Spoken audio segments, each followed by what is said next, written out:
Nah, mau minta saran.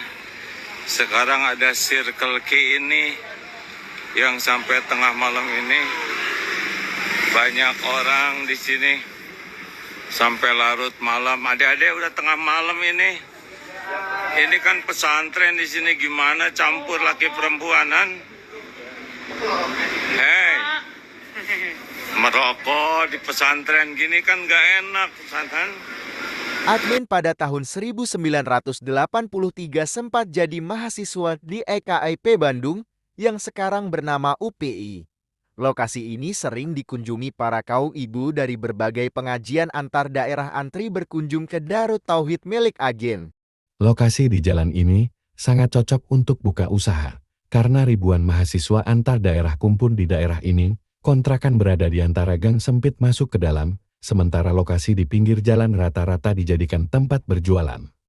Santri dan mahasiswa mungkin jadi bidikan para pengusaha kuliner dan alat tulis. Memang lokasi usaha sangat menggiurkan. Usaha di Jalan Geger Kalonggirang, sementara di lain pihak Agim itu sebagai pimpinan pondok pesantren Darut Tauhid ada keresahan dengan kasus ini.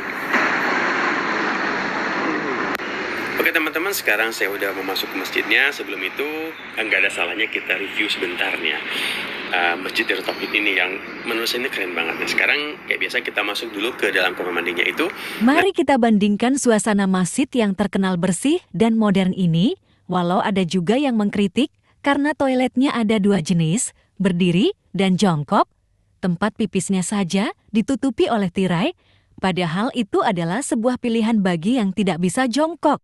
Saat Anin jadi mahasiswa IKIP Bandung merasa segan melewati lokasi ini, jauh dari suasana seperti di video ini, dibawa pesantren yang penuh etika moral, tata cara bergaul hingga tata cara berpakaian sangat terasa saat itu.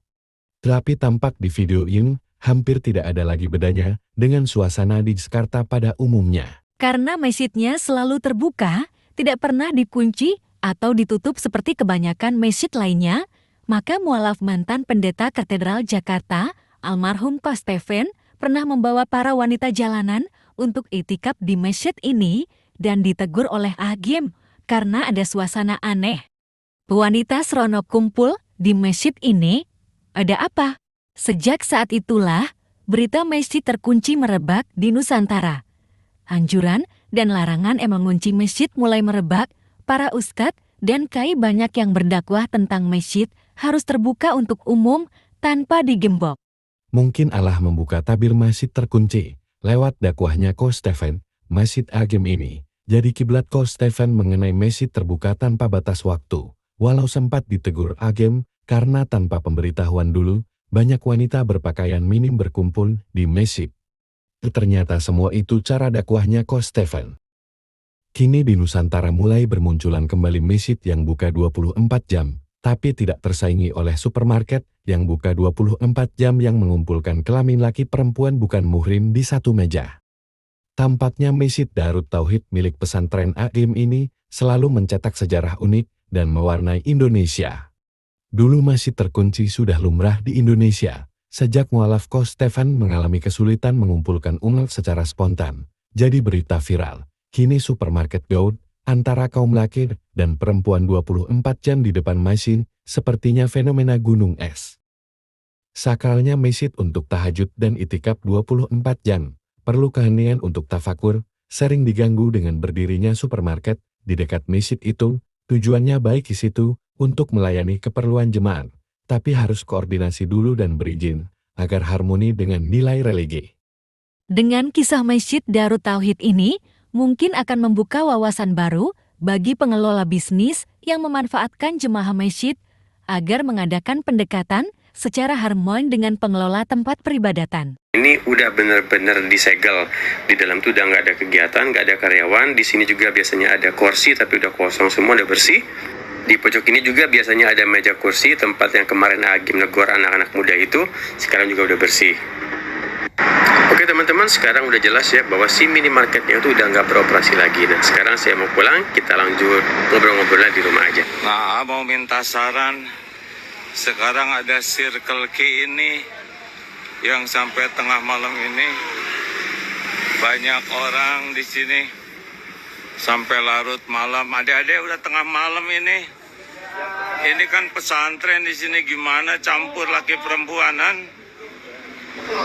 Hei, merokok di pesantren gini kan gak enak, pesantren. SMA itu pesantren itu sudah berdiri dari tahun 90-an ya. Saya tuh sudah mulai ikutin pengajian beliau itu dari tahun 90-an. Jadi di Jalan Gerkawang itu, Darut Tauhid itu udah semacam kayak ikon. Jadi kalau teman-teman ke Bandung ngomong ke daerah Darut Tauhid, daerah Gerkawang Girang, pasti mereka akan ngomong, oh itu yang ada pesantren Darut Tauhidnya, yang ada agimnya ya. Jadi itu memang sudah sangat dihormatin ketokohan beliau terutama di daerah Gerkawang Girang dan Bandung terutama juga bahkan di Indonesia.